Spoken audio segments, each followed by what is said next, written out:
नमस्कार, मैं हूं आपके साथ अंजना शर्मा और आप देख रहे हैं सरताज इंडिया न्यूज। तो आइए शुरुआत करते हैं आज की खास खबर से।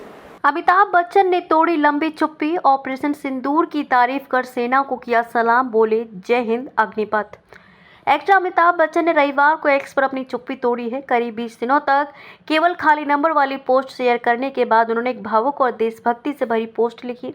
इस पोस्ट में उन्होंने ऑपरेशन सिंदूर के जरिए भारत द्वारा पाकिस्तान और पीओके में किए गए आतंकवादी ठिकानों पर हमलों की सराहना की। पोस्ट के माध्यम से उन्होंने आतंकवाद की क्रूरता और सेना के साहस की बात की। सोशल मीडिया प्लेटफॉर्म एक्स पर पोस्ट लिखकर उन्होंने लिखा, छुट्टियां मनाते हुए उस राक्षस ने निर्दोष पति पत्नी को बाहर खींचकर पति को नग्न कर उसके धर्म की पूर्ति करने के बाद उसे जब गोली मारने लगा तो पत्नी ने घुटने पर गिरकर रो रो कर अनुरोध करने के बाद भी उसके पति को ना मारो। इसके पति को उस बुज़दिल राक्षस ने बेहद बेरहमी से गोली मारकर पत्नी को विधवा बना दिया।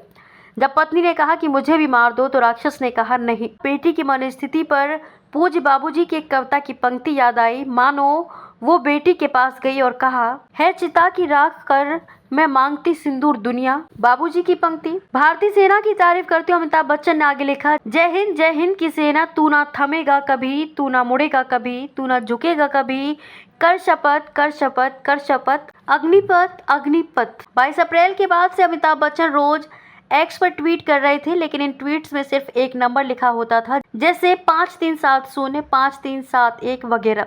कोई शब्द नहीं, कोई इमोजी नहीं, ना ही कोई भाव। लोगों को पहले लगा कि शायद कोई तकनीकी गड़बड़ है या कोई मजाक, लेकिन जब ये सिलसिला 15-20 दिनों तक चला तो सोशल मीडिया पर बहस शुरू हो गई। खास तौर पर जब अन्य बॉलीवुड सितारों ने आर्मी के समर्थन में पोस्ट किए, तब अमिताभ बच्चन ने भी इसको ट्वीट नहीं किया था।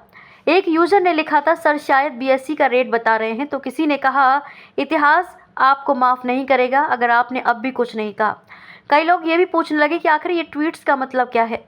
कुछ लोगों ने तो एआई चैटबॉट से भी पूछा कि इन ट्वीट्स का मतलब क्या हो सकता है। ऑपरेशन सिंदूर के बाद एक यूजर ने कहा था, सर देश की सेना के लिए भी कुछ तो बोलिए, हमारे जवान सिर्फ हमारे लिए लड़ रहे हैं। खबरों में अब तक ले बस इतना ही। फिर होगी आपसे मुलाकात कुछ ऐसी ही खास खबरों के साथ। तब तक ले नमस्कार और देखते रहिए सरताज इंडिया न्यूज।